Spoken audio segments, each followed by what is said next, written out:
ang mabuting balita ng Panginoon ayon kay San Lucas. Papuri sa iyo, Panginoon.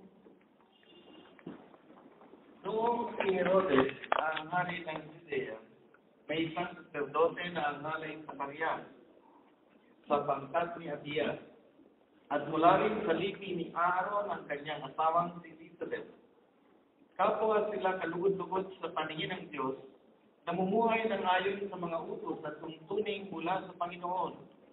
Wala silang anak sapagkat maog si Elizabeth at sila'y matanda. Ang pagkat ni Zacarias ang nanunungkulan noon at siya'y naglilingkod sa harapan ng Diyos bilang sacerdote. Nang sila'y magsapalaran ayon sa kaugalian ng mga sacerdote, siya ang nahirang na mag-handog ng kamanya. Kaya pumasok siya sa templo ng Panginoon sa oras ng pagsusunog ng kamanya, samantalang nagkakaipon sa labas ang mga tao at nananalangin. Walang ano-ano'y nagpakita sa kanya ang isang anghel ng Panginoon. Katayo sa kaming kanan, nagdampanang sunugan ng kamanya.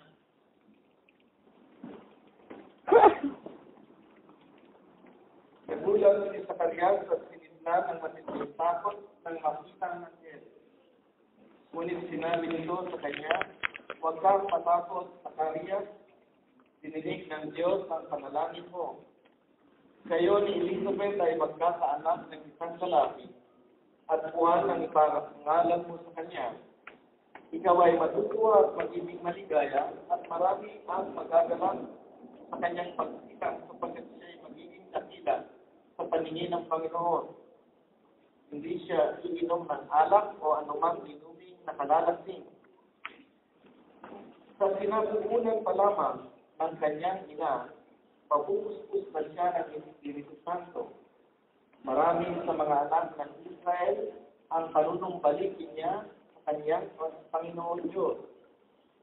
Mauuna siya sa Panginoon sa glayang Espiritu sa pangyarihan ni Iyas upang pagkasusuin ang mga ama at ang mga anak at panumbalikin sa daan ng matuwid ang mga suwain.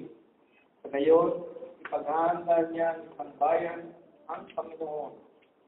Sinabi ni Zacarias sa anghel, "Paano ko po matitiyak na mangyayari ito? Sapagkat ako'y napakatanda na at gayon din ang aking asawa." Sumagot ang anghel, "Ako si Gabriel na naglilingkod sa harapan ng Diyos. Sinugo ako upang ihatid sa iyo ang mabuting balitang sinabi ko na sa iyo. At ngayon, mabibingig ka, hindi makapagsasalita hanggang sa araw na maganap ang mga bagay na ito. Sapagkat hindi ka naniniwala sa mga sinabi ko na matutupad pagdating ng takdang panahon."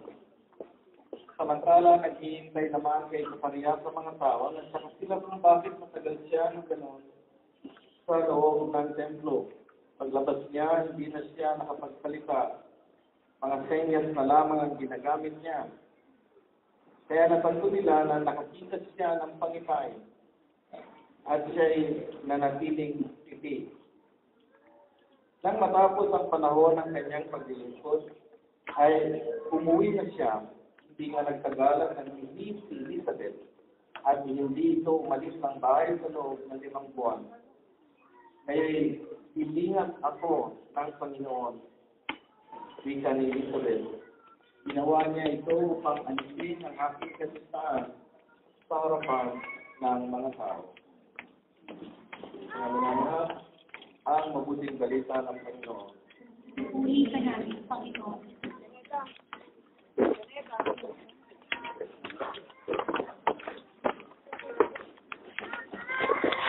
After 10 years, si Lolo at si Lolo, naalala niyo pa yung kahapon, ito yung continuation. After 10 years, matandang-matanda na si Lolo at si Lola.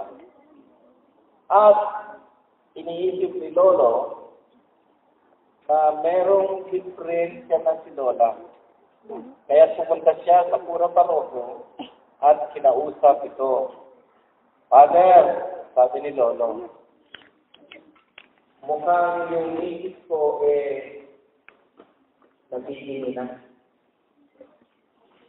Hindi na makalinis.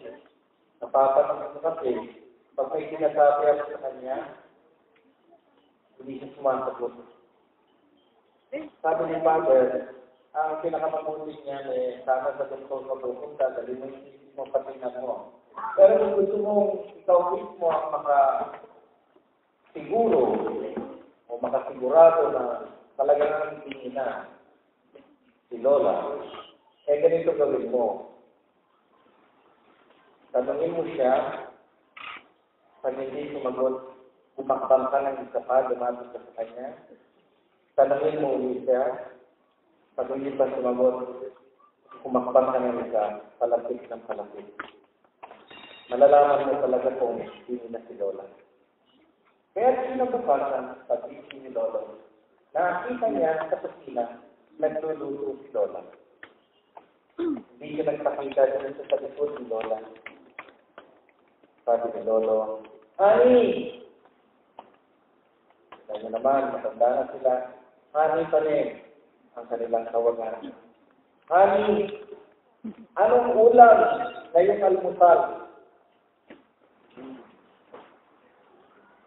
Walang sagot. So, magpapasya ng isa. Honey! Anong ulam ngayong almusal? Wala ka rin sagot. Umakbang ka siya ng isa. Ito na yan. Kailangan niya. Honey! Anong ulam sa almusal?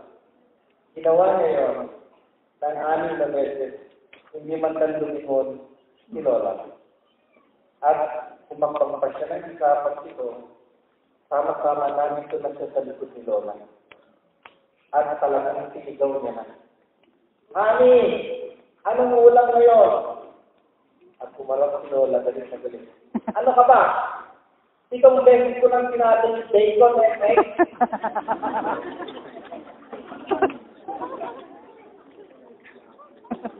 Si Lola pala ako. Nangyari. Mahirap din siguro yung karanasan na magtingin. Kasi pag natingin ka, nasisisi ka. Sa Ebanghelyo, itong si Zacarias, hindi si Father Zacarias. Kung itong si Zacarias, bawal si Zacarias. Dahil sa katigasan na, hindi ang damdamin, ayaw maniwala. Sino ba naman ang maniniwala? Matanda na sila. Paano naman ito?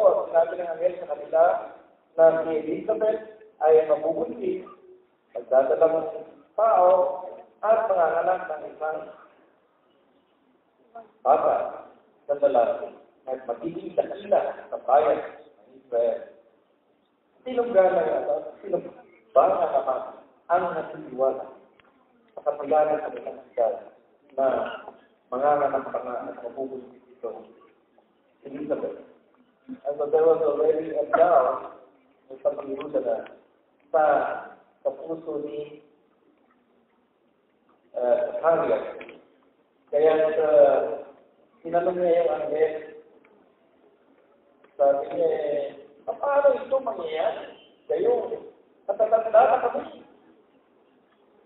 At sabi na Angel niya, kaya hindi ka naniniwala, dahil hindi ka naniniwala,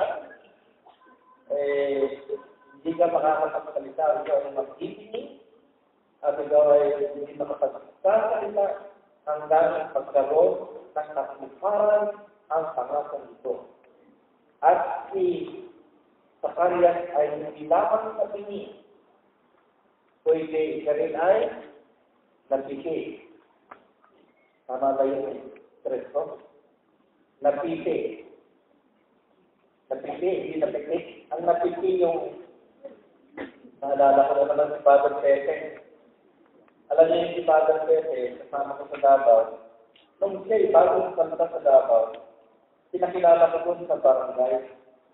Sabi ko sa mga barangay, mga isuon, meron tayo bagong pati kasama si Father Pepe.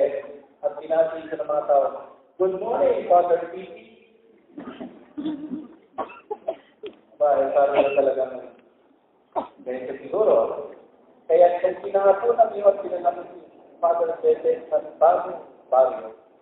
So, alam ko na kaya sabi ko mga ito, ang atong bagong baryo, si Father Pepe. At sumagot yung mga tao, good afternoon, Father Pepe. Pang-level din yun, ano? Anyway, napiti.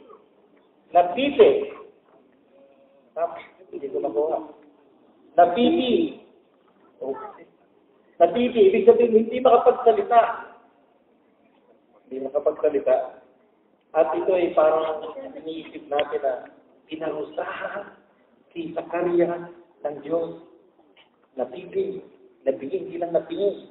Buti nga, hindi na nabulag.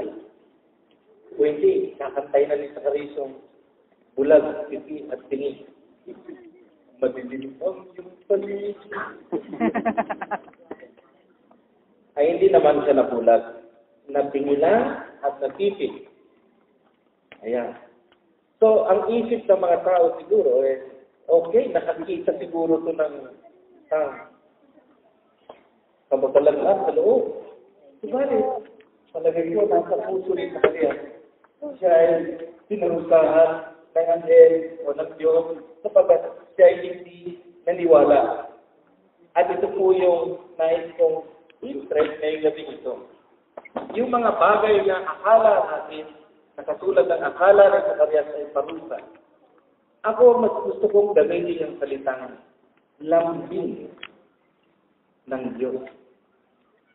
Ibig na sabihin mo, ay pinarusahan ako ni Lord kasi hindi ko sinupat.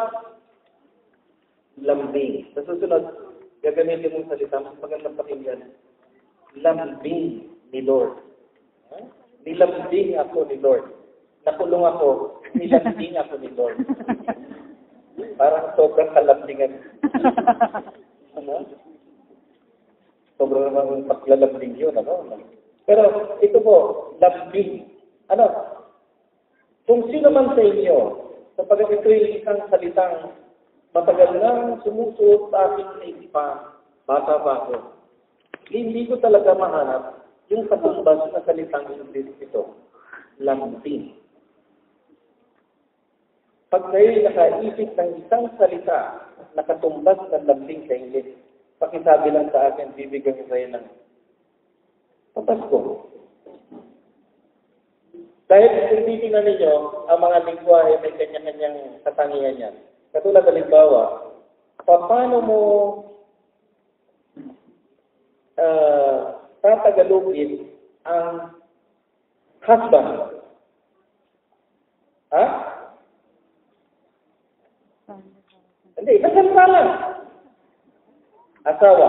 Paano mo tatagalogin ang salitang wife? Sinabi ng isang salita lang.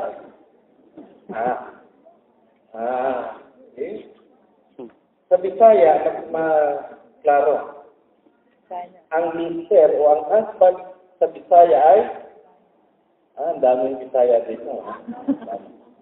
At ang misis o ang wife sa Bisaya ay, ganyan ang tawag. Ibig sabihin, may mga salitang hindi mo talaga maiisip. Katulad ng brother. Paano mo itatagalogin yung brother? Kapatid. Paano mo tatagalogin yung sister? Ate, paano kung magbata yung sister?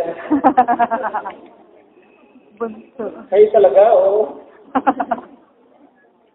Diba? So, ganun din yung salitang lambing. Paano mo i-Englishin? Sabi ng iba ay sweetness. Sabi ng iba ay care. Parang sa tingin ko ito yung isang salitang Tagalog lang. Mahirap ilipat sa ibang salita. Lambing. Lambing. Pag naglalambing ka sa asawa, hindi mo pwedeng Englishin Honey, nilalambing kita. Paano mo i-Englishin nyo? Honey, I am making sweetness to you. Now, going back to Zakaria, sa palagay ko po, ito ay isang karanasan nararanasan din nating lahat na may mga pagkakataong akala natin ang Diyos ay binibigyan tayo ng parusa sa buhay. At ito'y kitang-kita natin sa mga talagang nahihirapan sa buhay.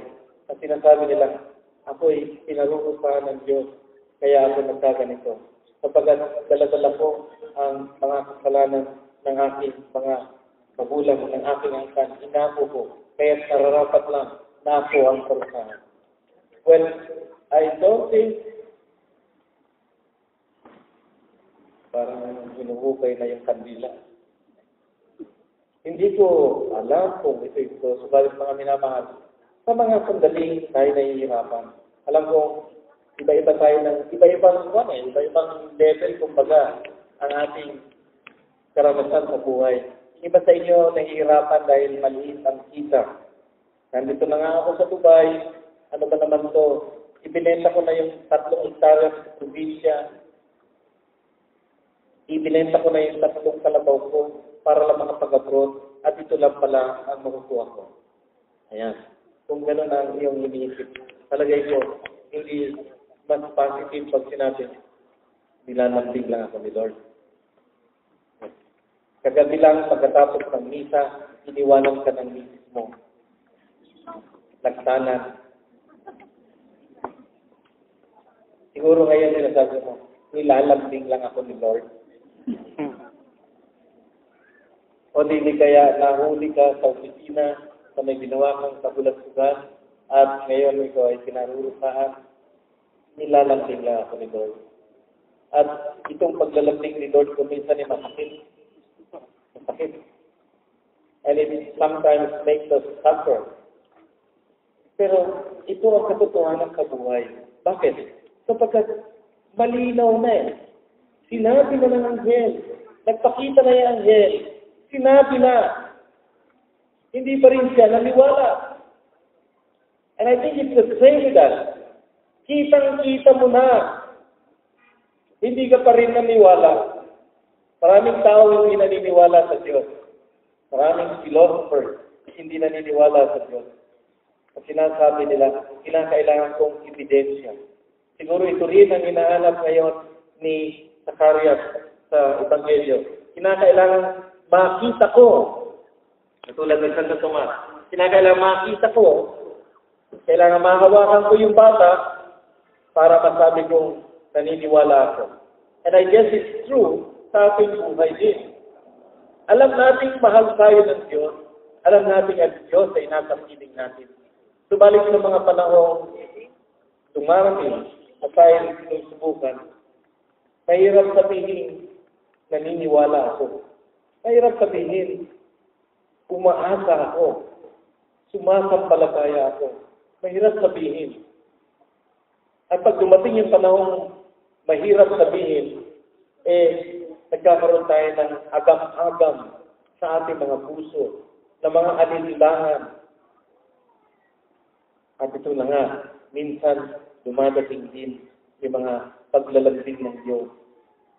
Sanhin rin ng ating mga hindi paniniwala sa Kanya. And that is the time when we realize how helpless we are.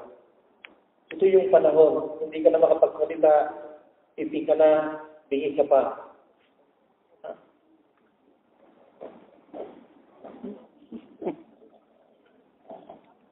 Yun na lang ang masasabi mo doon sa mga tao nagtatanong. Wala ka rin nasabi pag nangyari sa'yo ito. Pag naglambing ng Diyos, hindi mo maipaliwanag sa mga tao kung anong nangyayari sa'yo. And that is the time I think that God is calling us to a quiet place. And that is the time that we have to remove ourselves from the busyness of life and reflect.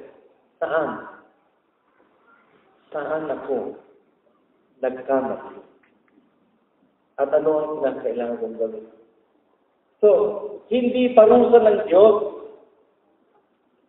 Katulad ng isang tatay, pinalo yung kanyang mga anak, sapagkat yung mga anak ay hindi nakikinig.